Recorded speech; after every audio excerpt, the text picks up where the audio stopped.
Estamos de volta com o programa Pense Saúde e hoje falando de saúde ocular. E participam do nosso programa os oftalmologistas Dr. Sérgio Schneider Guimarães, Dr. Luiz Carlos Molinari e Dr. Elias Donato, todos cooperados da Unimed BH. E você também participa desse programa com a sua dúvida, pergunta, comentário ou depoimento e já estão chegando as perguntas. Aproveite então para mandar a sua. Pode ser por telefone, o número é 3209-0119. E no bloco anterior, interrompi o doutor Elias quando a gente falava exatamente dos tratamentos. Ele falou do uso da lente rígida como um tratamento, ou o primeiro tratamento para o ceratocone. E aí eu te interrompi quando você ia falar outro, doutor Elias. Então vamos lá, vamos seguir em frente. Então o que acontece? Quando o paciente não tolera mais o uso da lente de contato, significa que a córnea atingiu um nível de deformidade, um nível de dano histológico tal que ela se tornou... não é suficiente exatamente, mais. que ela se tornou realmente assim, um tecido absolutamente doente, né?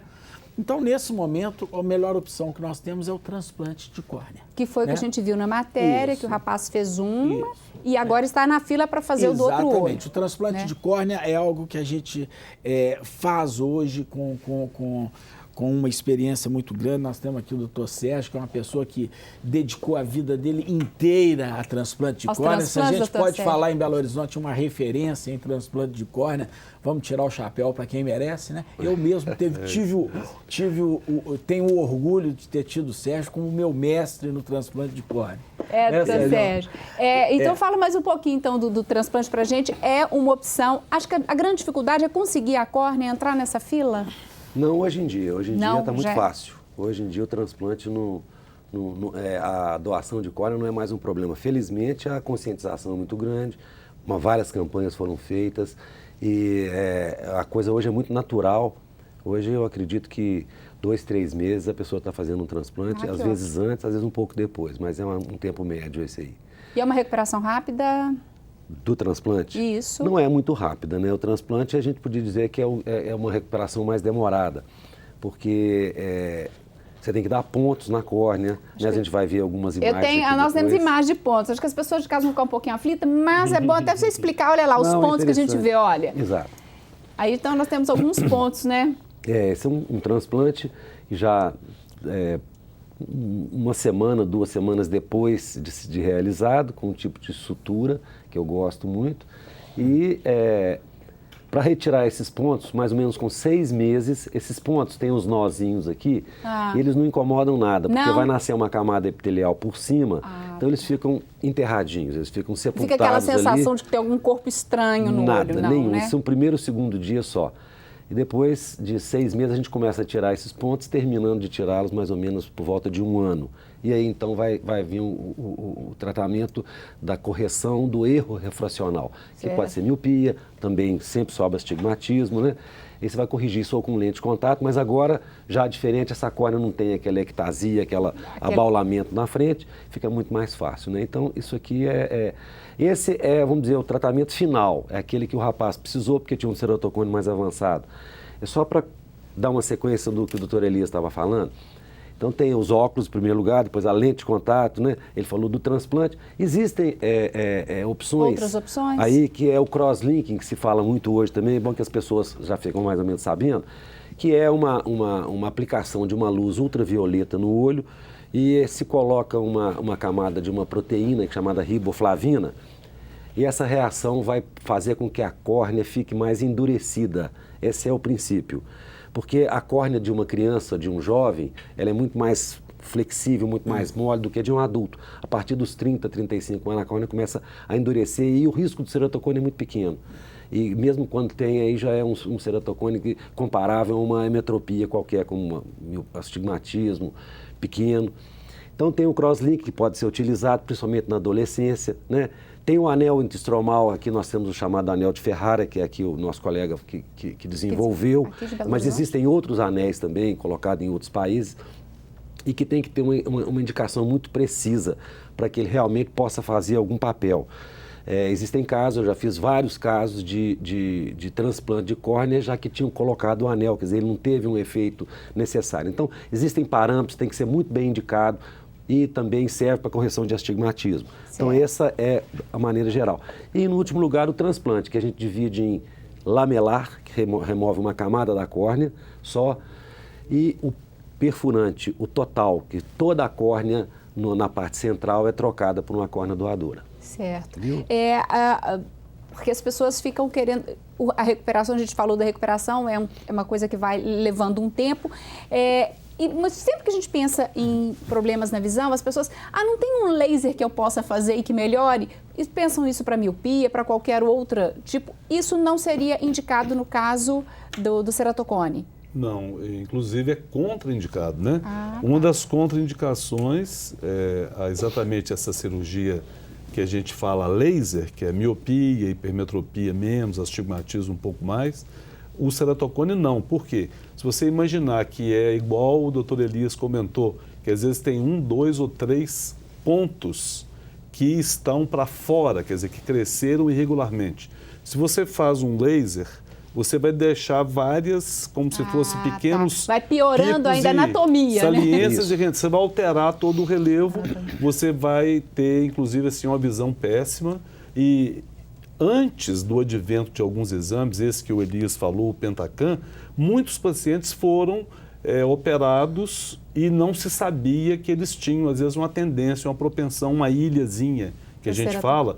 E isso pode depois desencadear uma visão péssima, inclusive não se corrige com óculos, não se corrige com lente e a pessoa fica, infelizmente, todos nós conhecemos aí, vários pacientes rodando de consultório em consultório, sem procurando. Então, problema. realmente é muito importante, inclusive aproveitando, que essa cirurgia seja muito bem indicada para que não seja, às vezes, para que não se opere um ceratocone, né? Assim, de uma forma que não deve mesmo. Acho que, encerrando o ceratocone, vamos falar da catarata, que a gente começou a falar na semana passada, e eu vou até te pedir para... Foi você mesmo que explicou, doutor Luiz Carlos, sobre a catarata na semana passada, que você trouxe o olho, e é um problema que ocorre já em outra parte do olho, não mais na córnea, né? E isso ocorre pela idade, é um processo realmente que ocorre com envelhecimento ou não necessariamente? Na realidade, nós temos que excluir a catarata congênita, que a gente não pode se esquecer dela, tanto é que o teste do olhinho, que é uma lei que aqui em Minas surgiu em 2006, exatamente para detectar casos de catarata ao nascimento. Isso o recém-nascido tem. Agora, essa catarata que a gente fala em cirurgia, e que realmente é a campeã de audiência de cirurgias do mundo no organismo, quer dizer, no ser humano, a catarata é a cirurgia mais realizada no mundo e no corpo humano. Então, assim, por exemplo, você tem estatísticas nos Estados Unidos, anualmente 1.800.000, 2 milhões de olhos operados por ano, assim que eles publicam mais. Mas, na realidade, após os 65 anos, é que a gente tem uma incidência maior. E ela vai aumentando à medida que a pessoa vai envelhecendo.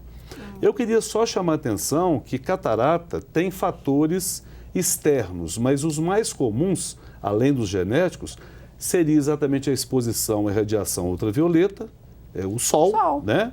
A gente tem que fazer uma proteção, já falamos na semana passada um pouquinho sobre os óculos e bonés, quer dizer, chapéus com abas, é como se fosse uma proteção mesmo. E você também evitar o uso de corticoide, tanto local quanto pela boca, quanto via oral. O corticoide também predispõe à catarata. Agora, o mais importante a gente não chama muito atenção. É a chamada síndrome metabólica, que a gente se esquece da obesidade, do diabético, do hipertenso, que são fatores que também propiciam aumento não só da catarata, como também do glaucoma, de retinopatias causadas pelo diabetes e pela hipertensão. E você tem também inflamações do nervo, as neurites ópticas, que também vêm nesse bojo. Desse descontrole, ou seja, de uma síndrome metabólica não controlada, não controlada, ou seja, a diabetes sem controle, a obesidade, alto, colesterol, a hipertensão, né, a glicemia. Porque o que acontece só na catarata, rapidamente, sem entrar em detalhes? Tem uma substânciazinha que se liga ao cristalino e nisso ela, vamos dizer, ela faz um desarranjo nas proteínas desse cristalino. E isso se chama glicose. por exemplo. Glicose e tem é um outro dos... produto que é o sorbitol, que também atua. Sorbitol presente, por exemplo, os adoçantes presentes. Nos adoçantes, só que ele é produzido endogenamente. Sorbitol? Exatamente. Ele vem um subproduto da glicose. E ele vai se depositando e causa catarata. Agora, o mais interessante é a paredezinha dos vasos. No olho, de um modo geral, sofre muito com a dislipidemia e com toda a síndrome metabólica. E aí você vai ter glaucoma aumentado no obeso e no diabético e no hipertenso. Por isso que ando de braços dados. Às vezes a pessoa tem diabetes, catarata, ainda para completar um glaucoma. Quer dizer, isso tudo é um conjunto de situações que tem que ser muito bem estudado. E eu estou deixando só esse recadinho aqui para a turma lembrar das dietas e companhia. Não, porque a síndrome metabólica não traz sintoma, né? Então, às vezes, as pessoas não dói, né? Enfim. Mas só para a gente finalizar aqui, falando mais um pouquinho da catarata, porque eu perguntei até, ela tem relação também com o envelhecimento? Sim. Independentemente desses outros fatores? Exato. A catarata, ela não é uma doença, ela é um processo degenerativo natural, né? A catarata senil. Né? Existem as cataratas primárias e as cataratas secundárias. As cataratas primárias são aquelas que decorrem de processos naturais. Até a própria catarata congênita, né, que a pessoa nasce com a catarata, é um processo genético natural. Ao passo que as cataratas secundárias são aquelas advindas de um processo que não é natural. Como, por exemplo, as cataratas traumáticas, advindas de um trauma, né? As cataratas... De um trauma, você diz, por exemplo, até levou uma bolada, levou por uma exemplo. bolada, levou um choque, né? Certo. Existem as cataratas secundárias a processos inflamatórios, pessoas que têm processos inflamatórios intraoculares importantes, como as uveites, que desenvolvem uma opacidade do cristalino, né? Então, esses casos são casos de catarata secundária.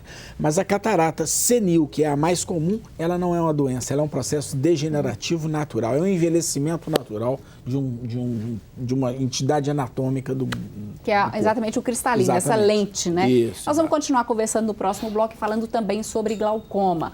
Enquanto a gente vai para o intervalo, aproveite para participar com a gente por telefone ou até enviando um e-mail. Lembrando que o nosso número é 3209-0119 e o e-mail é saúde@tvhorizonte.com.br. Nosso intervalo é rápido, voltamos em instantes.